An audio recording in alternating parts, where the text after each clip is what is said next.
Hello and welcome to the latest Lancashire Means Business Leaders Lunch event. We're here at the Stanley House Hotel in Mellor between Preston and Blackburn, where we're talking about Lancashire's leisure and tourism industry. Today we've gathered a panel of people from across the county who will be telling us about the opportunities, the threats and the challenges which face our county. I hope you enjoy. Well, hello and welcome to the latest Lancashire Means Business Leaders Lunch event. Today we're going to be talking about the county's leisure and tourism industry, and today we have a panel together of some of luminaries of this industry who will be discussing the challenges and opportunities which are facing businesses in Lancashire at the moment. David, if I could start with you, if you'd just be able to introduce yourself and explain a bit who you are. I'm David Cam. I'm Director and Company Secretary at Pleasure Beach, which includes, of course, not only the amusement park but the Big Blue Hotel. Pleasure Beach established in Blackpool in 1896, but I started working there only 42 years ago as a schoolboy in 1971. So I'm definitely a Blackpool ambassador today. I'm Mandy Tythe McCallan. I'm Tourism Manager at Marketing Blackpool. I've worked for tourism sector in Blackpool for 5 years. I recently took over the leisure side. My background is business tourism, so it's a little new, the area to me, but I'm a Blackpool girl and a Blackpool ambassador. Fantastic. Paul Heathcote, chef and restaurateur, hospitality and outside catering, and also I work as chair of Marketing Lancashire as well. Thank you very much. Daniel? Daniel Wakes, John Manager from Holiday Inn Preston, currently also working on the Business Improvement District in the city centre as well, so flying the flag for Preston hoteliers.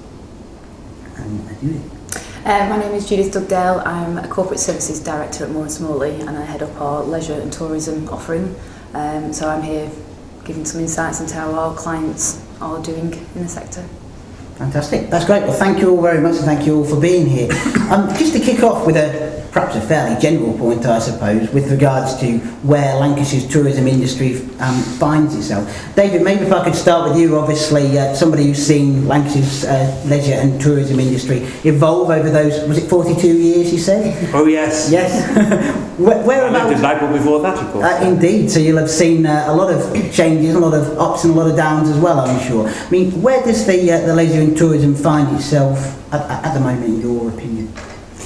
Blackpool's still the biggest tourist resort in the country. It has been for many, many years, and there's a lot of love for Blackpool in the minds of so many people, from drawing the line really below Birmingham and up above Glasgow and Edinburgh. It's a fantastic hinterland with a fantastic history. However, many of those people have now other distractions and other things to do, and therefore the market, which is so much bigger than it used to be, gives us a great deal of competition. And it's our job, therefore, to focus on telling the world that Blackpool is still well and truly open, that it has been substantially rebuilt, is looking quite fantastic along the promenade, has lots of new attractions, and there's still lots of investment going into the town, particularly, for example, with our new hotel build, the Big Blue, the Nickelodeon land development, which was the new theme park we opened 2 years ago, the Wallace and Gromit Thrill-O-Matic ride, which we're opening next month, and that's very exciting because that's a world exclusive. But also all the Merlin entertainment attractions in town now, the new prom and even the comedy carpet. So there's a lot of people who've forgotten that Blackpool is a great fun place to visit, and it's our job to remind them of that and get them to come back in their droves. How do you do that as a business? Well, first and foremost is the investment in new product, and the products I've just mentioned are the latest since we built Valhalla in 2000. We've never stopped investing, and one of our business philosophies has traditionally been, in a business established 115 years now, is to invest out of recession.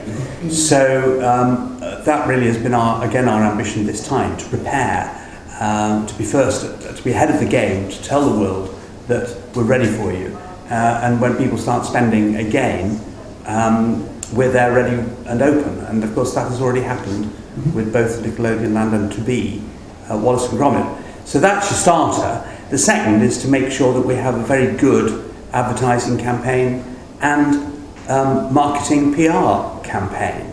Public relations is very important to us. The way the press treats Blackpool is very important to us, because we've suffered in the past with the most unfortunate image that the town is down and out, that it's Stag and Hen Central, it's a dangerous place to be. And clearly it's not true, but perceptions are very difficult to break, and turning an image around is incredibly difficult.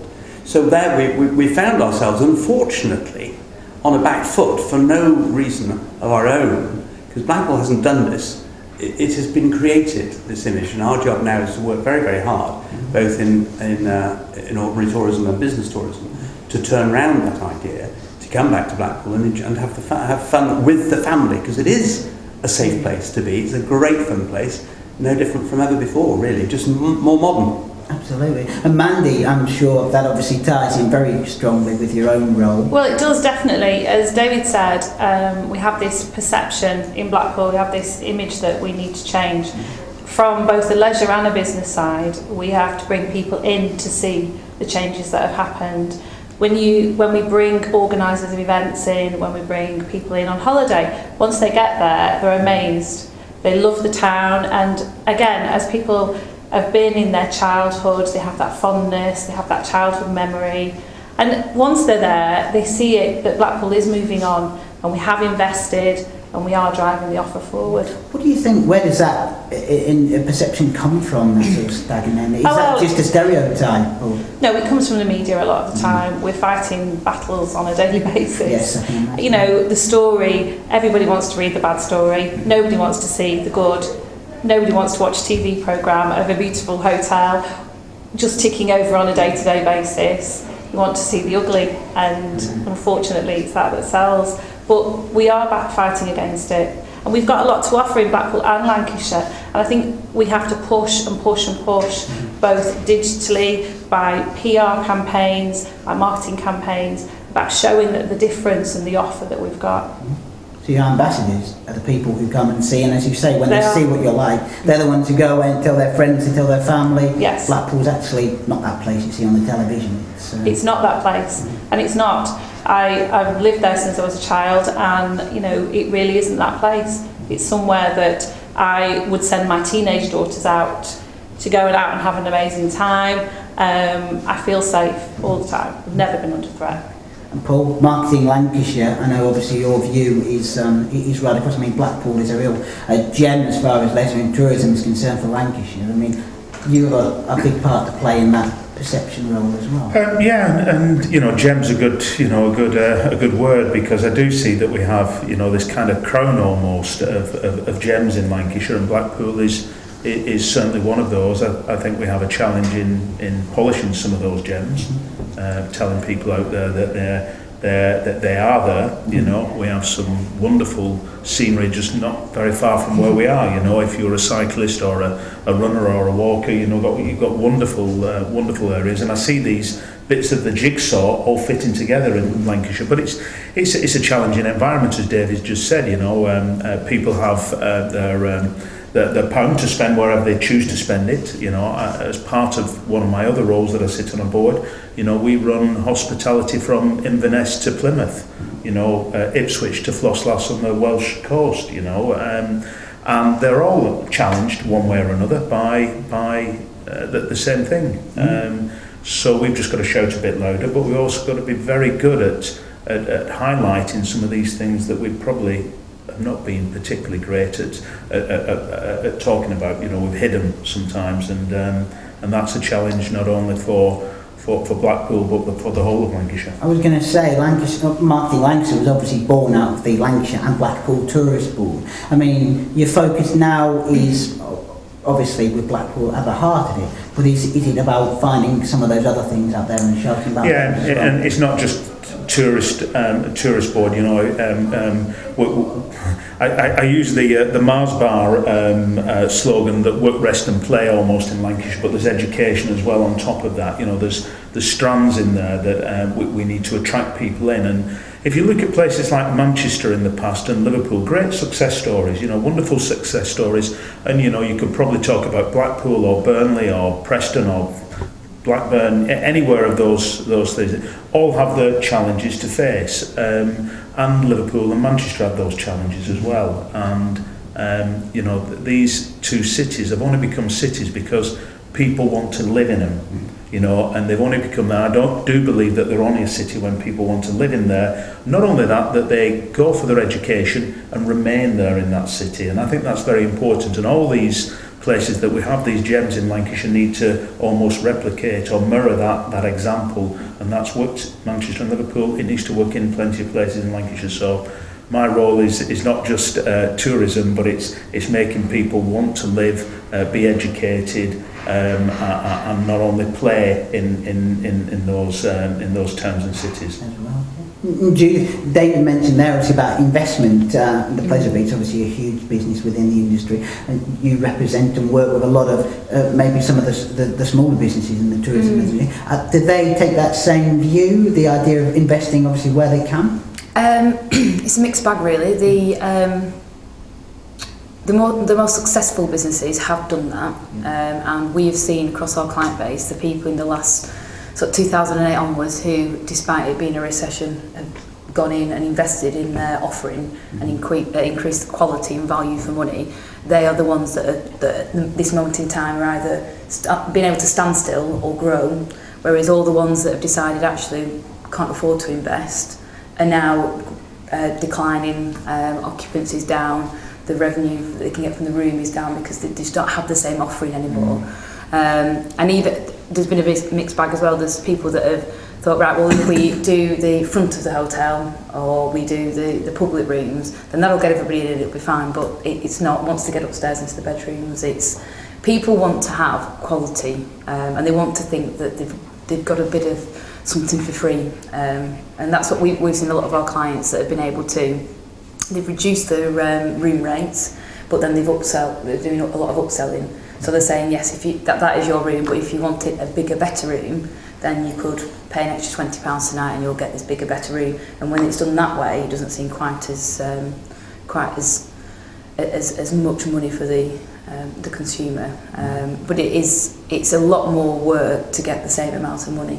And there's so much competition, particularly on like the Foul Coast and Lytham St Anne's as well. There's so much out there and such a diverse range of standard and prices. It's quite hard for the consumer to know what they're going to get when they turn up, particularly with people doing own branding and things like that as well. It's somebody can put 4-star on the front of the hotel and actually they don't necessarily have to be 4-star tourist board or whatever. They can ignore that bit and put it on, and some of the people out there don't necessarily know that there's a difference.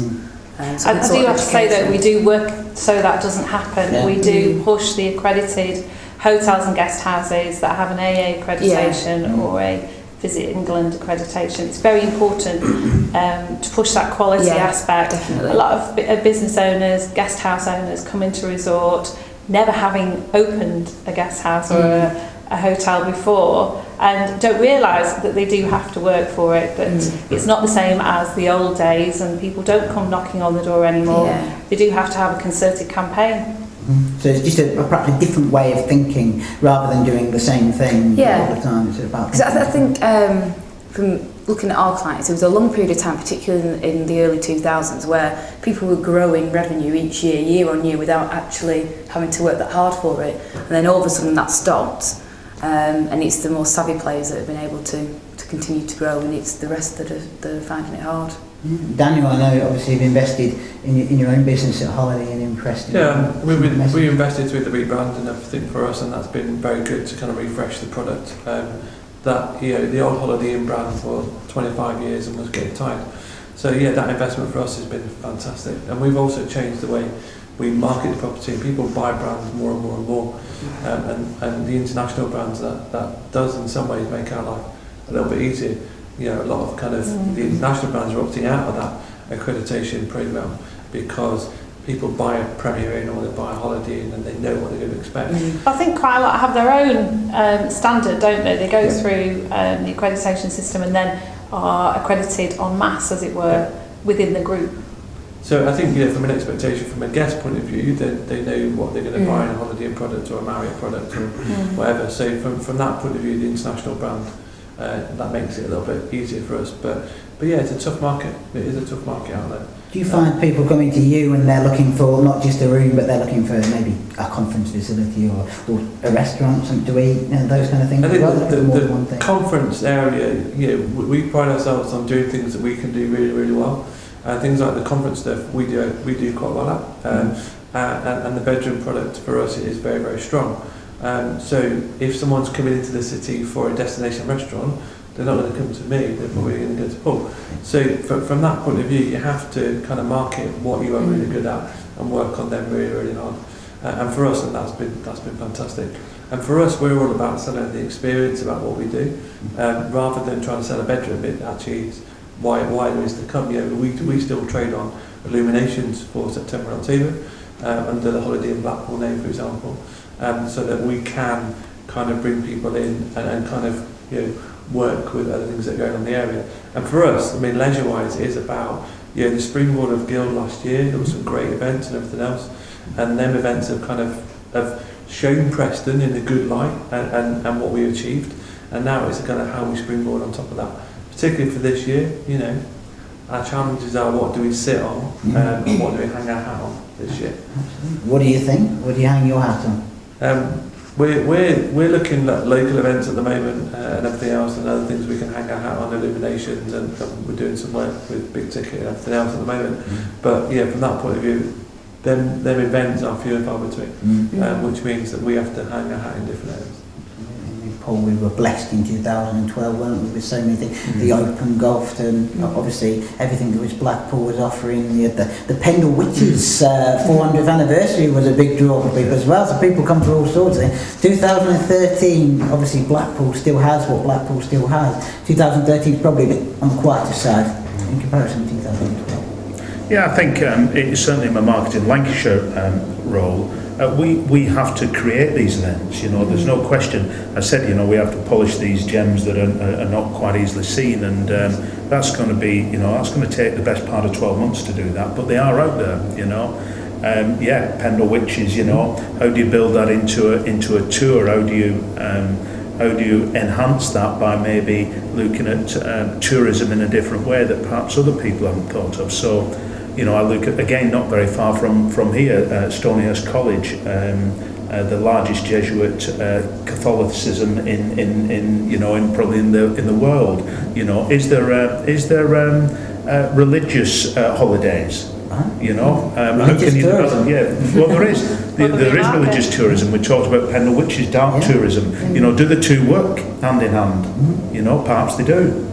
Especially if you could think of 5, 6, 7 days of that. So that's just one example of some of our thought strategy that we've had going around. But we will have to create it. But it's not that the materials are not already here. They've just not been put into a good recipe.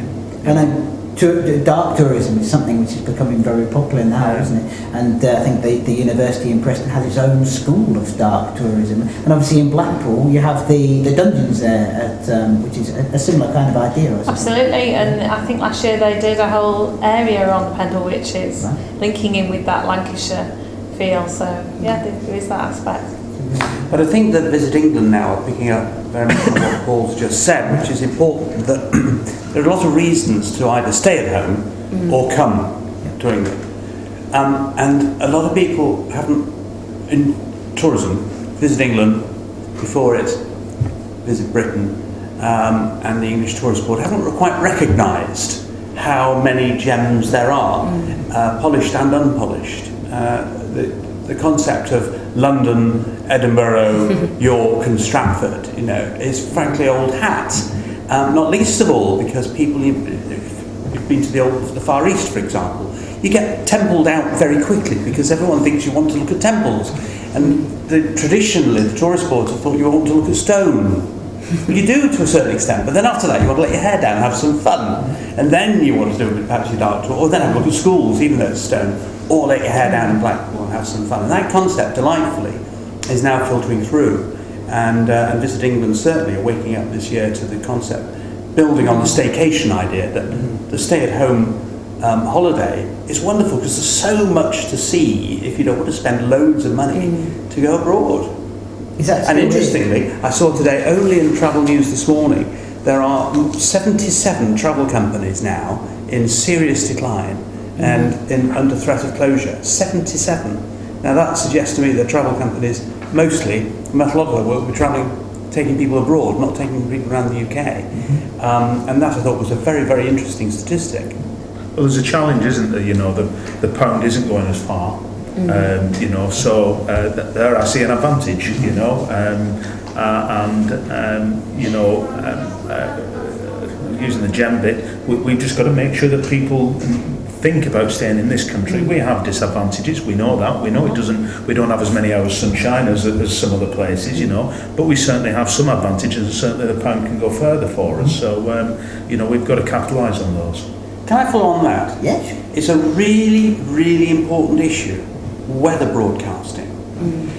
Whereas last year hurt the outdoor operators, there's no doubt, our industry, the amusement park industry, had a seriously tough year because it didn't stop raining until July. You know, at which time some were 20-30% down year to date. Very, very difficult to recover that in August, September. A lot pulled back, but most of the industry was down last year because of the weather.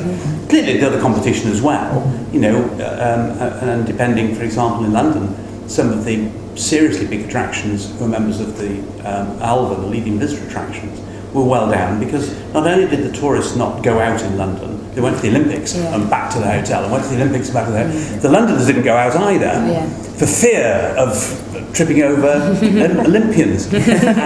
And this year we don't have those disadvantages. So the competition is very different. So what we need to be doing now is establishing a culture within particularly the television broadcasters who have most influence in telling people about the weather forecast, to talk the weather up, not to talk it down, because culturally now they feel obliged to talk it down ever since the Michael Fish tornado. And we've got to break this because it's going to rain tomorrow is a truism, because somewhere it's going to rain. Somewhere isn't. Far better, it's going to be a really nice day tomorrow for most people, which is what people pick up on. They don't hear every detail. Except, you know, it's probably going to rain in Oldham, because it always rains in Oldham, but you know what I mean? And that's a thing that we've really got as an industry to fight very hard for, to get them to talk it up, not down. How do you do that then? Well, it's a cultural issue, and cultures can be changed, and we start by lobbying them and telling them, do you know the impact of what you're doing? Blackpool has a particular issue with this, because we have a microclimate. And if you travel around the country, there are areas of microclimate, and believe it or not, there are resorts there. You know, wonder why. Anyone who's ever commuted from this side of the county, west, it rains on your way and then it suddenly stops. You get in there. But there weren't, you know, Diane Oxbury won't tell you this. So if you look over a shoulder, you might just perceive it. But when people are watching the forecast, rain tomorrow. And what's more, the presenters start off, well, we're going over tonight, it's going to rain some more tomorrow, isn't it, Diane? Over to Diane. If a bank holiday's coming up, TV, radio presenters, another bank holiday's coming up, bound to rain, isn't it? Over to Bill. And it really gets me down because it's cultural. We've got to lobby as an industry to make these broadcasters realise what damage they're doing. I think that's very true, and I think also on a lot of other aspects, we start off on a low note and we never sort of go up a step or two steps. We're always, as a nation, I think we look for the misery almost in every aspect first and foremost, and it's our job, I think, to get out there and talk about the positives in the whole of the county, really.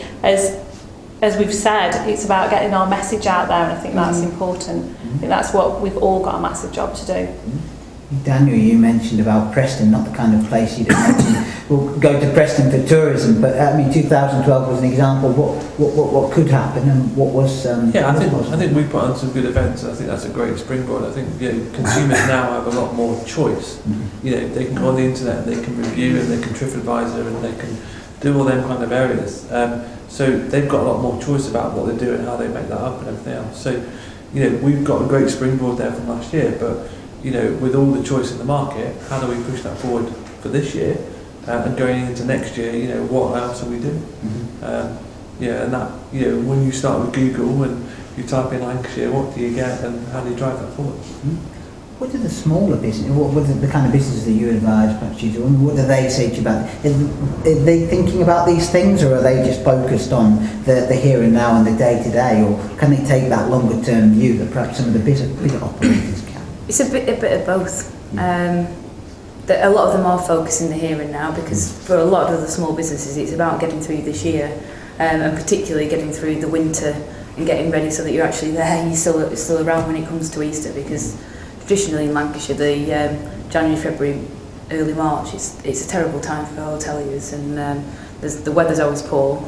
People aren't coming out to the attractions because the weather's poor, so they're not staying over, and it tends to be a time where they have to discount heavily, get the numbers in, but obviously they've still got all the costs, and in fact heat and light and things like that are a lot higher because it's a lot colder, so they've got more on. I think we are lucky in Lancashire in that we have got some big things that happen, like the illuminations each year, which always seems to pull things back. If it's been a particularly bad year, it seems to be like, well, we've got the illuminations coming forward, so that'll help. And they seem to stretch a little bit longer every year, which also seems to help. But there are different things going on. I know, I live in the Ribble Valley, and we now do the Taste Ribble Valley, which is each year on year is growing, and this year it was a really big event in Clitheroe, and there was a lot going on.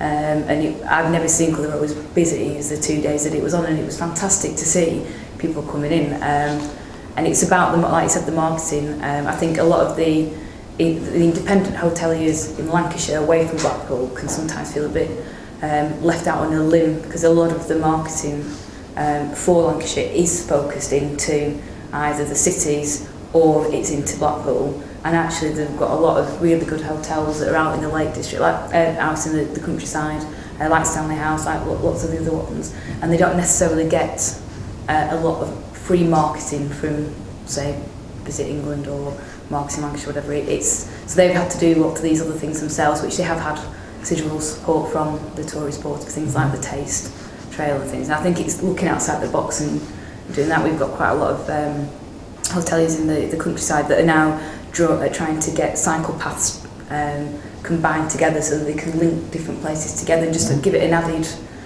bit, and going on the eco side of things and doing things a little bit different to try and to raise their perception that way. So people are looking at different ways. I was going to say, they are thinking about this. Yeah. It's not just focused on the day-to-day. Yeah, and I think we've found as well, people like the investment that we were talking about before, it's people deciding what they're good at. And like you said, you're very good at conferencing, so you make sure that people know about that. You're very good with the bedrooms, people know what they're going to get. We've spent a lot of time over the last few years advising people, you've got to pick your market, and then you've got to market that instead of trying to be a bit of everything to everybody. Those days have gone now where you can have a bit of leisure on the back of your conferencing. It's almost one or the other, really. Like if you're a wedding-based hotel, you're not going to then get a lot of conferences because the two don't necessarily marry up. So people are a lot more focused, I think. I think it goes back to that Ryanair model of you buy a bedroom and then you clip stuff onto it. So you clip on a bit of breakfast and a pleasure beach or a taste event or a wine event or something, so that you can then make it an experience for yourself. I think that the options are there to kind of have that bolt-on. In Blackpool, they've got the option with the resort pass now, haven't they? Yes. I don't know how well that's working with independent hotels. Well, the launch, the official launch is next week, Right. but early trials I've got some figures here actually, from October to November were really promising. They sold 4,000 tickets without any promotion or any marketing at all, which is really positive indication that it's going to be successful. There are 2 levels of the resort pass, and there are also bolt-ons as well. So it's all about encouraging the visitors to stay over. Lengthening their stay rather than coming into resort, walking down the promenade and leaving. It's about encouraging them to stay. Absolutely. And David, I imagine Pleasure Beach obviously a big part in that. Are there people looking to bolt on to you and get involved? Exactly, and that's very good news, because it is all designed to encourage people to stay in the county longer, because they don't necessarily have to stay in Blackpool, but those who want to come and enjoy Pleasure Beach, we like them to stay later. We have an ice show, which goes on as clearly matinee, but the evening show is there. So we're positively promoting evening activity by having an ice show. The Big Blue, had a record year again last year. So as a package, we're doing something right. We'd like people around us clearly to be doing as well, which is why we are packaging Blackpool up together for everyone's advantage. It particularly the customers. There's a lot of reasons to come, and that the Resort Pass, as you say, is a super initiative.